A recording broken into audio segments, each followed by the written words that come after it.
Nuestra generación tiene obsesión con las investigaciones. Siempre estamos explorando algo. Pero ¿hemos investigado seriamente la muerte de Jesús de Nazaret? Fue la muerte más misteriosa de todos los tiempos. Y sin embargo, sigue siendo un misterio poco investigado.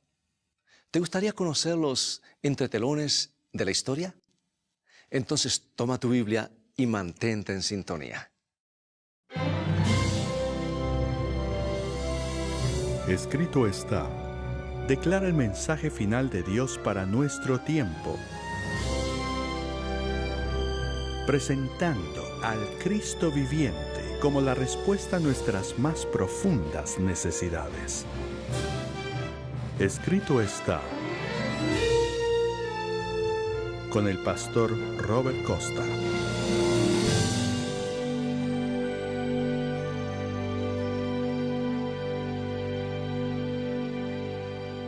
Sí, siempre estamos con alguna investigación en curso.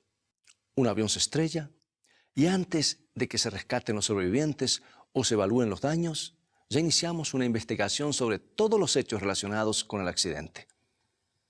En un incendio de proporciones, aún antes de que se haya extinguido, ya estamos buscando cuál fue la causa. Cuando asesinan a una figura pública o muere bajo circunstancias misteriosas, nuestra investigación de los hechos es larga y minuciosa. Muchos años después todavía estamos investigando el asesinato de John F. Kennedy. Muchas personas creen que aún no se ha sabido la verdad. Todavía se levantan interrogantes sobre el asesinato de Robert Kennedy en un hotel de Los Ángeles, justo cuando estaba en la cima de su popularidad.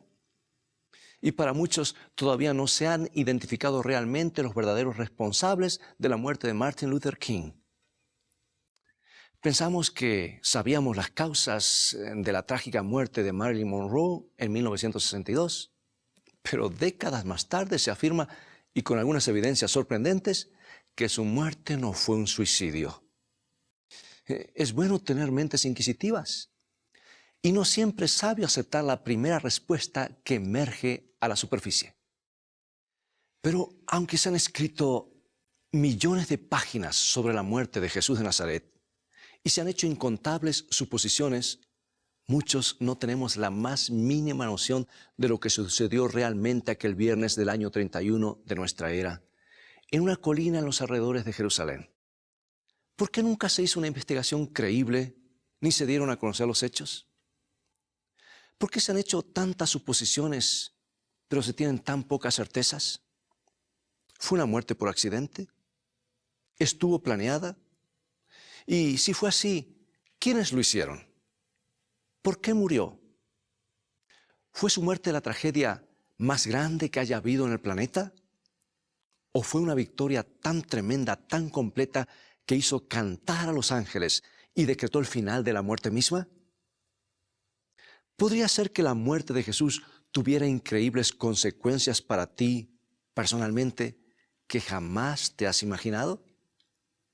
Oh, el Calvario fue como una cartelera gigantesca que les proclamaba a todos los que pasaban por allí que Jesús había fracasado. Cualquiera hubiera sido su misión, no importa lo que hubiera querido lograr, había fallado. Jesús yacía inerte en la nueva tumba de José de Arimatea, y sus enemigos, visibles e invisibles, estaban decididos a dejarlo allí para siempre. Hasta el último de los discípulos de Jesús no creía que pudiera morir. Él era el Mesías, y el Mesías no podía morir, no debía morir.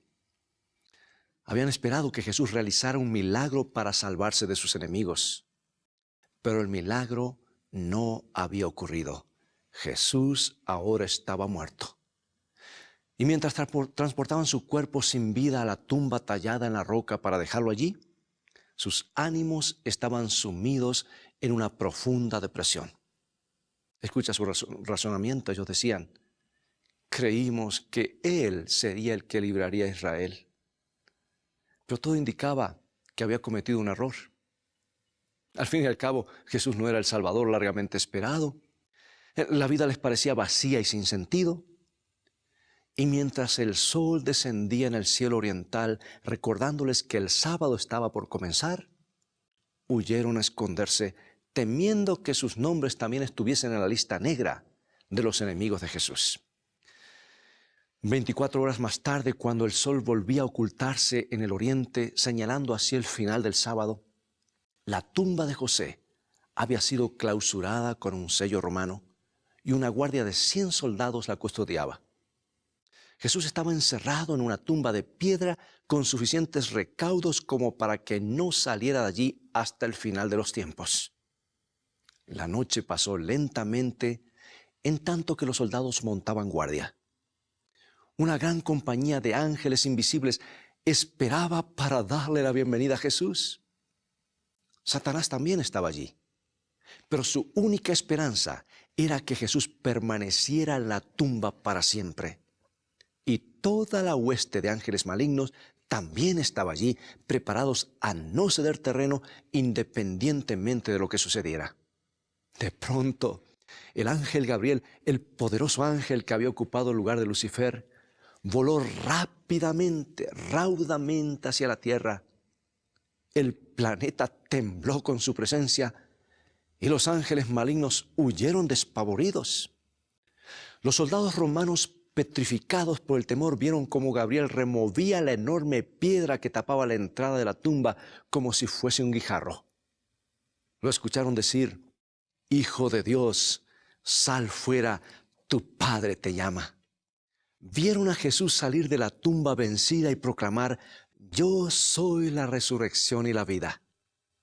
Y vieron cómo los ángeles se inclinaban en adoración, recibiendo a su amado comandante con cánticos de alabanza. Los soldados escucharon y vieron todo. Y ningún soborno que les impediría contar lo que habían visto. Sí, la cruz del Calvario, aquel sombrío viernes, se había erguido como una gigantesca señal de derrota, pero ahora el mismo Jesús de Nazaret había salido de la tumba con el paso de un conquistador. Había conquistado la muerte. Jesús no había fracasado en absoluto. Había cumplido su misión en todos los detalles. Pero sus discípulos no habían entendido cuál era su misión. No había venido para desafiar a Roma. No había venido para tomar el trono de David. Había nacido como hombre para ser crucificado. Era el Cordero de Dios que había venido para quitar los pecados del mundo. Había venido para cargar sobre sí nuestros pecados y morir en nuestro lugar para que nosotros pudiéramos ser perdonados y recibir la vida. Su muerte no había sido una derrota. El mismo instante de su muerte había señalado una victoria tan grande que los ángeles del cielo habrían prorrumpido en cánticos. Jesús había vencido. Como ves, amigo y amiga, el Calvario fue un campo de batalla. Fue la escena más crucial, más crítica, más decisiva del conflicto entre Cristo y Satanás. Un conflicto que comenzó en el cielo y se está dirigiendo al desenlace final. Solo en el marco de ese conflicto podemos empezar a entender lo que sucedió realmente en el Calvario. Pero entender ese conflicto es entender la Biblia, porque la Biblia es la historia de ese gran conflicto del plan divino para salvar a los hombres y los intentos de Satanás para impedirlo. No podemos menos que maravillarnos por el increíble amor que se manifestó en aquella áspera y ruda cruz. Dios muriendo en nuestro lugar. ¿Cómo haríamos para vivir sin perdón? Oh, gracias a Dios que tenemos un Salvador resucitado. Nos regocijamos porque Él conquistó la muerte y podemos aguardar con esperanza la mañana de la resurrección, cuando los amados se reunirán para jamás volver a separarse. ¿Sabes por qué? Porque los hijos de Dios nunca se ven por última vez, siempre habrá un reencuentro. Bueno, todo eso sucedió aquel memorable fin de semana, pero hubo más, mucho más. ¿Qué quiso decir Jesús cuando en el último momento, antes de inclinar su cabeza, exclamó: «Consumado es»? No fue el débil gemido de un sufridor, de un sufriente, fue el grito de un conquistador. Las palabras resuenan claramente y resonaron claramente y siguen resonando hoy con la sonoridad de trompetas que parecían hacer eco por toda la creación. ¿Qué quiso decir? ¿Qué es lo que se había consumado? ¿Por qué vino Jesús a este planeta? ¿En qué consistía su misión? ¿Por qué tuvo que morir para salvar a los hombres? No podía hacerlo de otra manera. ¿Su misión y su muerte tienen que ver solo con los hombres caídos? ¿O será también que tiene que ver con otros mundos? Jesús había venido a la tierra y había muerto para silenciar las acusaciones de Satanás sobre el carácter de Dios. El jefe rebelde había acusado a Dios de ser un gobernante severo y tiránico que no se interesaba realmente por sus súbditos. Decía que él, Satanás, era el único que se preocupaba por ellos. Pero basta con contemplar el Calvario para descubrir quién es el que se preocupa. Por eso la cruz, amigo y amiga, es la demostración definitiva del interés divino en ti, en mí y en el universo entero. Y es una demostración que no ha pasado inadvertida para los demás mundos. Jesús había venido a desenmascarar a Satanás ante todo el universo para que los ángeles y los mundos no caídos vieran cuán letal, cuán mortal y cuán despiadado es el pecado, para que todos ellos pudieran ver hasta dónde llegaban las consecuencias del pecado. Cuando comenzó la rebelión parecía increíble que algo llamado pecado pudiera ser tan peligroso como Dios decía. Pero ¿sabes? Con el transcurso de los siglos, mientras contemplaban al ángel caído esparciendo guerras y destrucción por doquiera y dejando una huella de angustia, dolor y muerte, ellos comenzaron a comprender. Y cuando vieron que Satanás llevaba a su creador a una despreciable cruz, no quedó en todo el universo ni una pizca de simpatía por él, con la excepción de este planeta. Jesús había venido a honrar, incluso con su propia sangre, la ley de su Padre. Desde el mismo comienzo del conflicto entre Cristo y Satanás, la ley había sido el asunto crucial y Satanás lo sabía muy bien porque él era uno de esos guardianes que estaba al lado del trono de Dios. Él sabía la importancia que tenía la ley de Dios y tiene para mantener el gobierno de Dios estable. Y él es especialista en desestabilizar los gobiernos, en desestabilizar y traer caos al universo. ¿Sabes que era el tema que había dividido el cielo? Fue el punto clave en el Edén. El primer encuentro de Satanás con alguien de este planeta fue una invitación descarada, desvergonzada a desobedecer a Dios. Y sabes que en la crisis final, la crisis que ya está ante nosotros, la cuestión fundamental seguirá siendo la ley de Dios y su autoridad.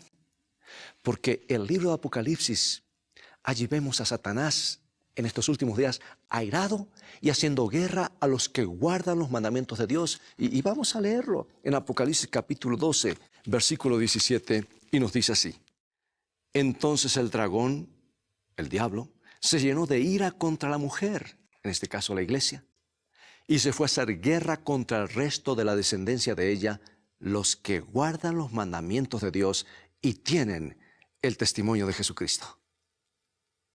¿Por qué Jesús tuvo que morir para salvar a los hombres? ¿No había otra posibilidad? No, absolutamente no. La ley de Dios había sido quebrantada y la pena era la muerte. Alguien debía morir. ¿No se podría dejar la ley a un lado por una sola vez siquiera?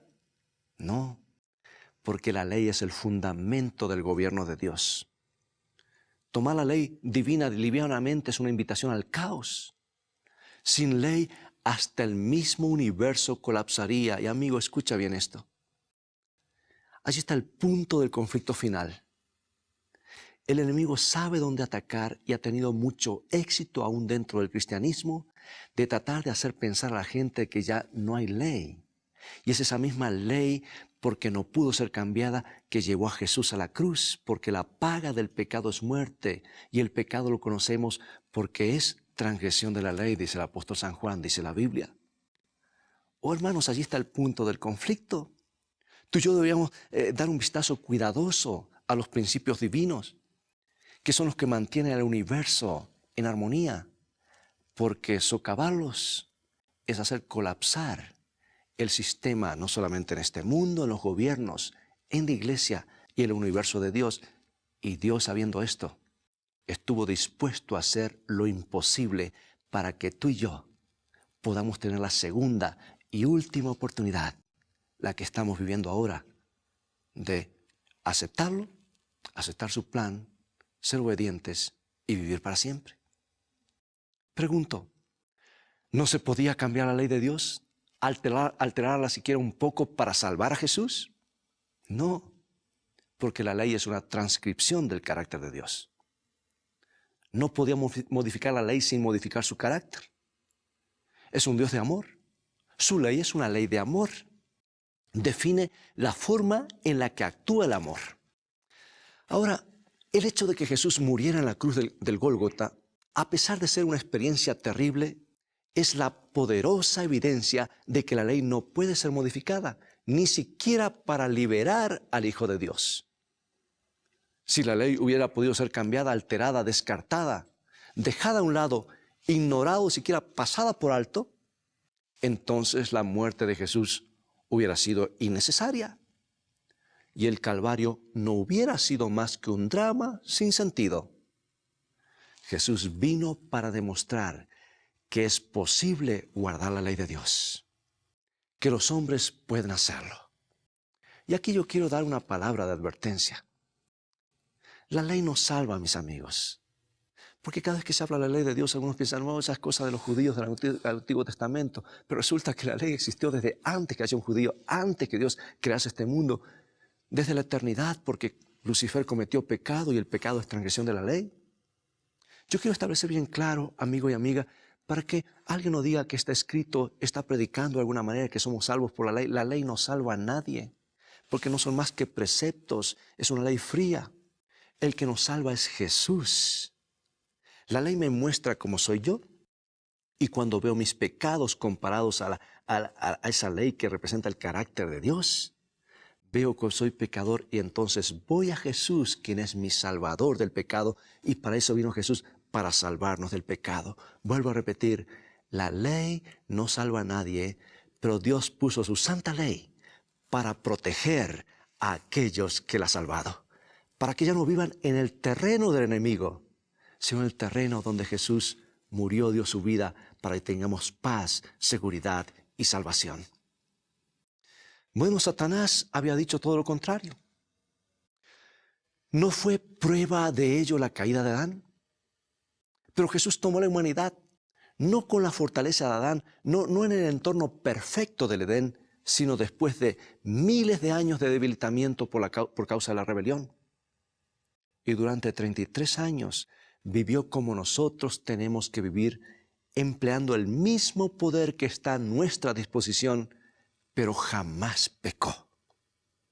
Y a pesar de todo el esquema infernal que Satanás urdió para atraparlo, Jesús murió para que el universo entero esté asegurado para siempre.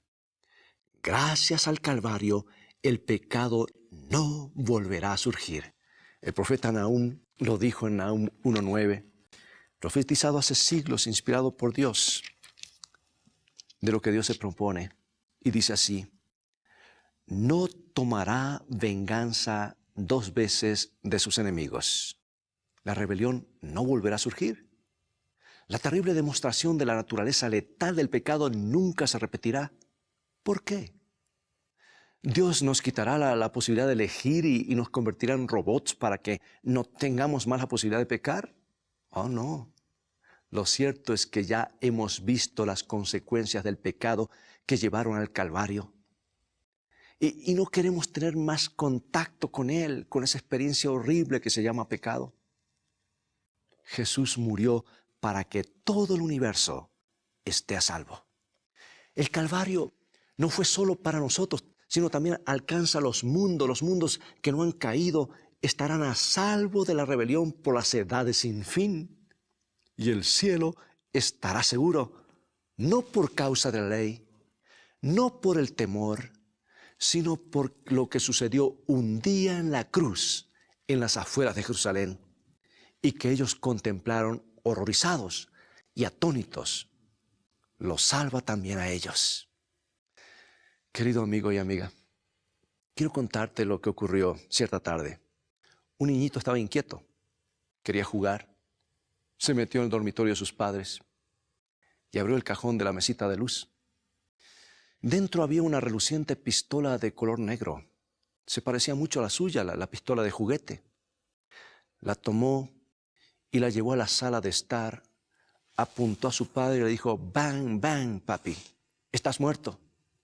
Y su padre cayó al piso. Entonces le apuntó a su madre: «Bang, bang, mami, estás muerta».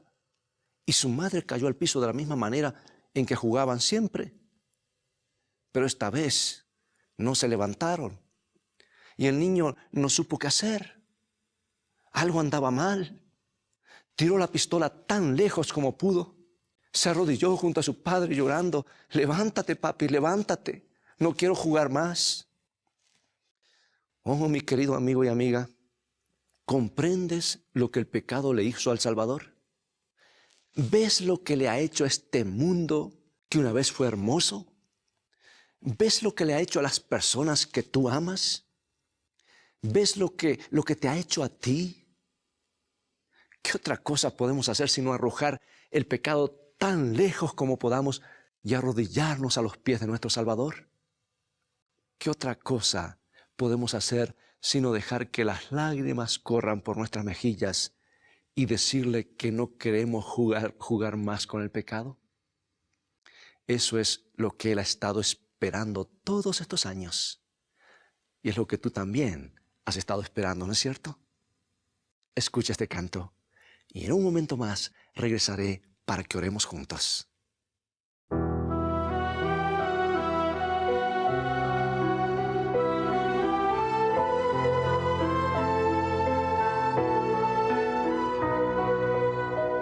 Al pecador Jesús buscó, sus faltas Él sobrellevó. En el Calvario así murió, por ti y por mí.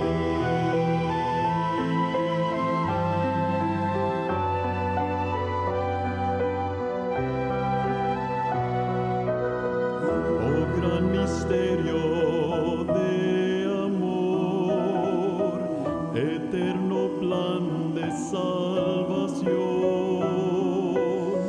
que Jesucristo se encarnó por ti y por mí.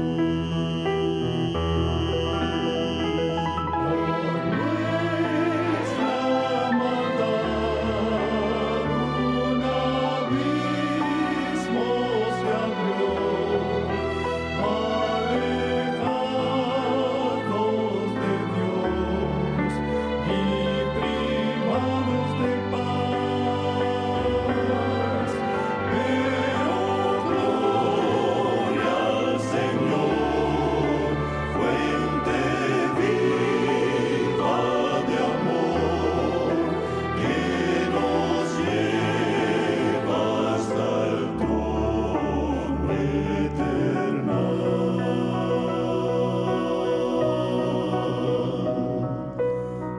Gracia infinita de bondad, más abundante que la mar, pleno perdón Jesús ganó por ti y por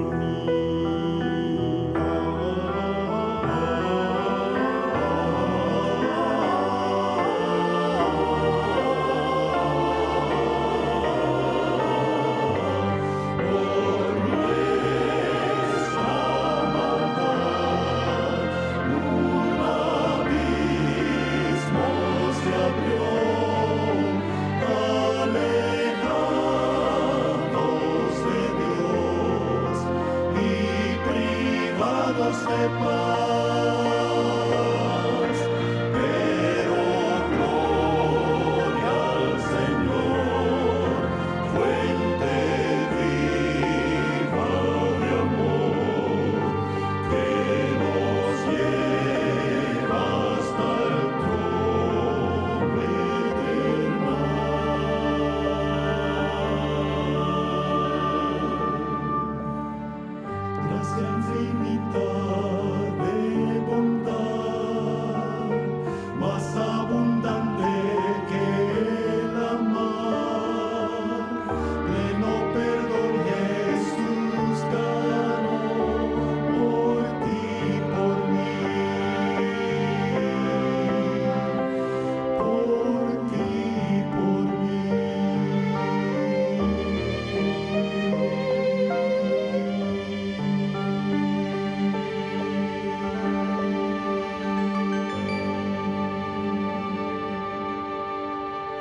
Oremos.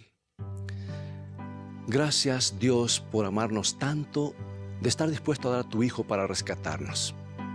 Comenzamos a comprender cuánto cuesta al cielo nuestra desobediencia. Pedimos perdón y declaramos la aceptación del sacrificio de Jesús en nuestro lugar. Queremos conocerte más para amarte más, porque nos has dicho que la vida eterna consiste en conocer a Dios y a su Hijo a quien has enviado. Lo pedimos y agradecemos en el nombre de Jesús. Amén. Si tu anhelo es ser feliz, tener paz y seguridad en tu vida, debes ir a la palabra de Dios. Pues felicidad comienza con fe, y la fe viene por oír y estudiar la palabra de Dios.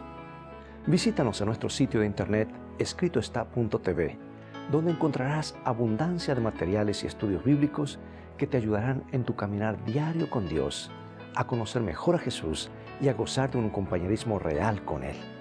También podrás gozar de los devocionales cortos, Una mejor manera de vivir. Son como perlas de esperanza y ánimo para comenzar cada día tomado de la mano de Dios. Visítanos ahora mismo en escritoestá.tv. Dios te bendiga y recuerda, tú vales mucho para Jesús. Él te ama más de lo que puedes imaginar. Bien, es todo el tiempo que tenemos por hoy. Ha llegado el momento de despedirnos. Pero te invito a seguir estudiando los mensajes de esperanza de la palabra de Dios. Visítanos en nuestro sitio de internet estaescrito.tv, donde podrás obtener gratis una variedad de estudios bíblicos y también podrás volver a ver este programa porque allí están en este sitio, al igual que todos los programas anteriores. Dios te bendiga y recuerda, escrito está, no solo de pan vivirá el hombre, sino de toda palabra que sale de la boca de Dios.